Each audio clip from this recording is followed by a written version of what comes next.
Hi, this is Blair. Thank you so much for attending tonight. I'm really excited about sharing this webinar with you. My name is Diane Blair Hickey, however people call me Blair. The webinar is about 15 minutes long, and I really want to respect people's time, so I'm going to answer all questions at the end of the presentation. You can ask questions in the chat box at the lower left corner of your screen, or you can just type it in. We'll talk about it at the end. An African safari is an experience that leaves you forever changed.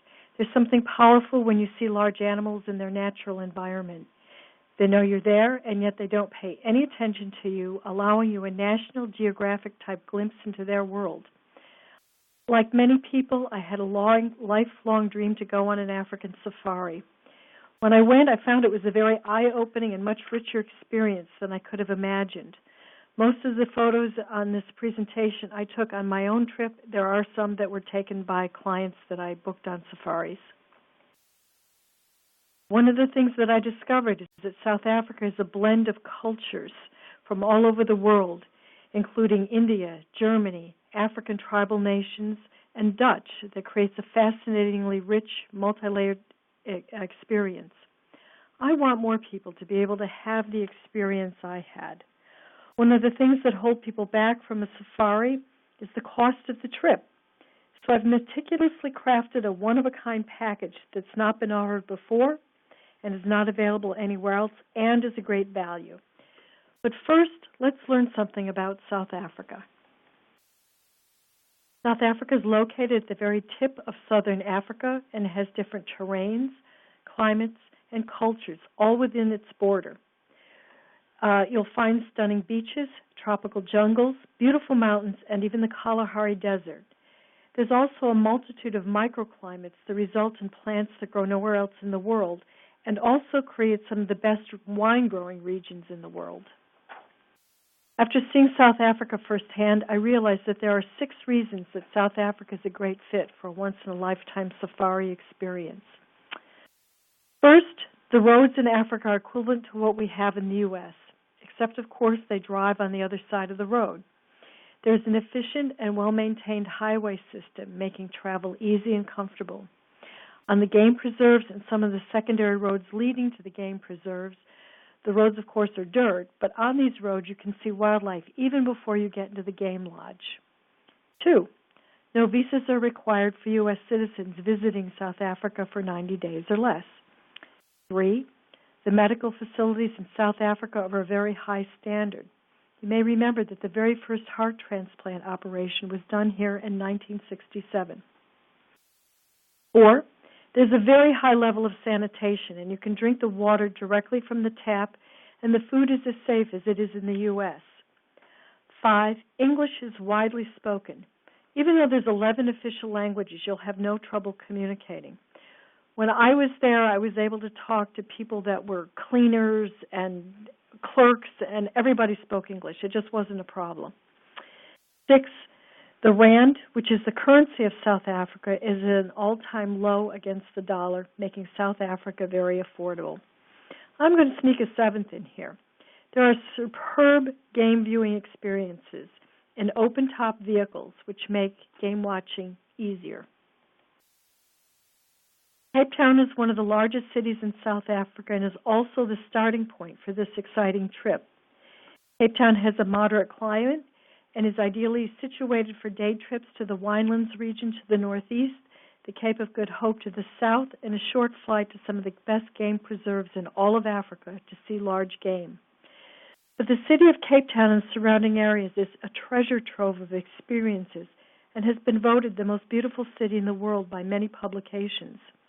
There are sweeping views of Table Mountain on one side and the ocean on the other. I'm sure there's more, but I feel that there are 8 extraordinary experiences you can have in the vicinity of Cape Town. 1, a blend of cultures is what makes Cape Town the dining capital of South Africa.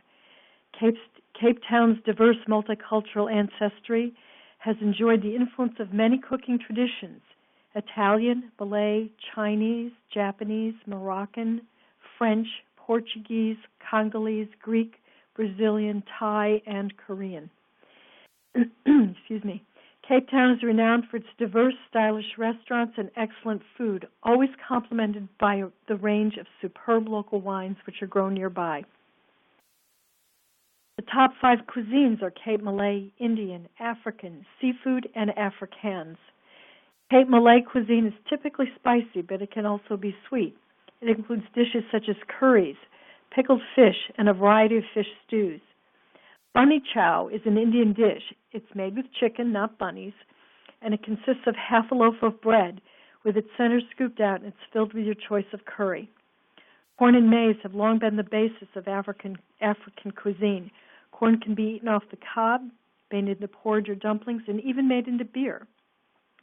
Foods most commonly attributed to the Afrikaner culture are based on Dutch cuisine, with contributions from French and German immigrants and the Cape Malay population. Sausages, braai, which is the African term for barbecue, meat stew, cooked over a fire in a cast iron pot, are a few of the traditional Afrikaans dishes. Braai, the traditional barbecue, which is pictured here, is especially popular and available all over South Africa. If you're not an adventurous eater, more familiar foods are also available. From the Victoria and Albert waterfront, you can enjoy elegant dining and shopping while watching the clouds roll over Table Mountain, which is referred to as the tablecloth. You can also visit the trendy old Biscuit Mill, which houses galleries, craft shops, a wine emporium, chocolatier, and some of the city's best restaurants. 2. You can take a slowly rotating cable car to the top of iconic Table Mountain to see the stunning views. The top of Table Mountain is flat with paved trails. Where there's no large wildlife, the birds and small mammals are not afraid of people, so you can get close enough to get good photos like this one that I took of the Sunbird. Or this grumpy horax that was surrounded by several photographers and was not in the least bit shy. 3. You can take a ferry to Robben Island, a UNESCO World Heritage Site, where you can visit the prison and see the cell where Nelson Mandela was imprisoned for 18 of his 27 years of incarceration. The tours are led by political prisoners that used to be imprisoned here. 4. No visit to Cape Town is complete without a stroll through the most beautiful garden in Africa, the Kirstenbosch Botanical Gardens, one of the most highly acclaimed botanical gardens in the world.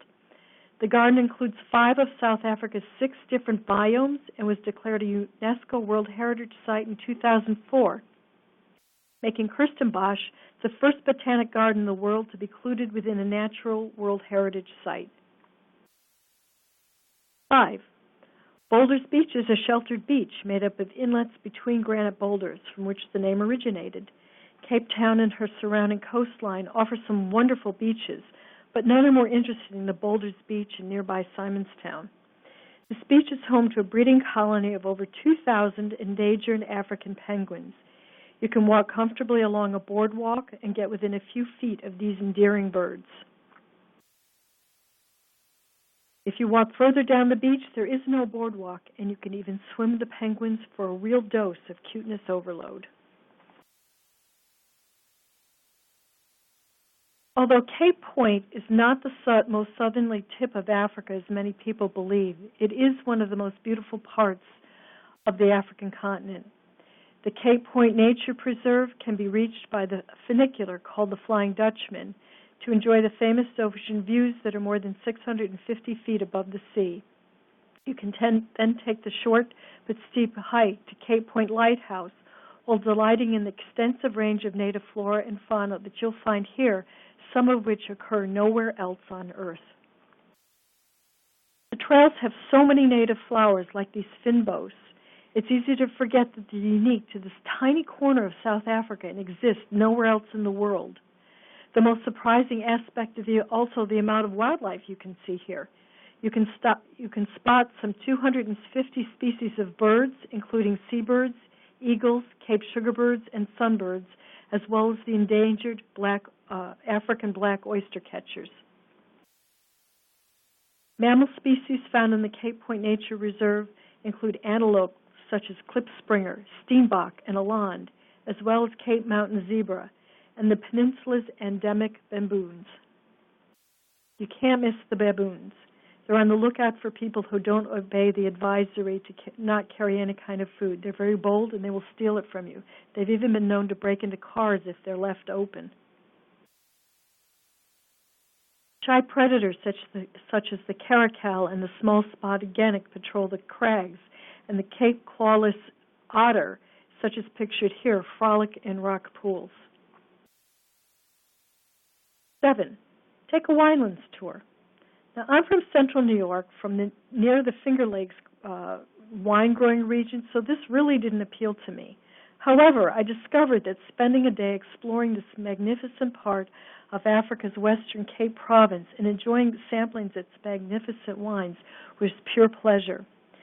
The Cape's wine routes are among the most scenic in the world, featuring many historic wine estates that date back centuries. It reminded me of being in Europe. I also bought a case of wine on the Winelands Tour. It was some of the best wine I've ever tasted, and it was under $10 a bottle. But by the time the import tax and shipping was included, it was $25 a bottle. It's still worth every cent.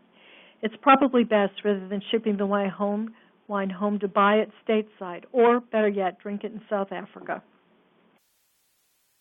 For those of you who like architecture like I do, most Cape wine estates are characterized by classic Cape Dutch-style buildings and massive vineyards with picturesque mountains as a backdrop. There's a distinct European influence in a number of these regions, thanks to the arrival of the French Huguenot, Dutch, and German settlers during the 18th century. 8. See great white sharks. If you just want to try something really different, South Africa is the only country in the world where it's relatively easy to see great white sharks. About a 2 to a 2.5 hour drive from Cape Town and a 20-minute boat ride will take you to Shark Alley, where there are more great white sharks in the world than any place else. Here you can don snorkel gear, get into a steel cage, and see great whites. I hope by now that you can see that the Cape Town area offers many diverse and interesting experiences. Some you might not have expected. South Africa is synonymous with wildlife and nature. Here you'll find the Big Five, but so much more. Myriad species amid dramatic, unspoiled landscapes, a sophisticated food scene amid a melting pot of cultures. Whatever your interest, you can expect your soul to be touched forever. The next webinar will be held on Wednesday, May 25th at 7:30, and will be about what the safari experience is like. You'll be emailed a link to register for the second webinar. Now here's a 15-second taste of what to expect next.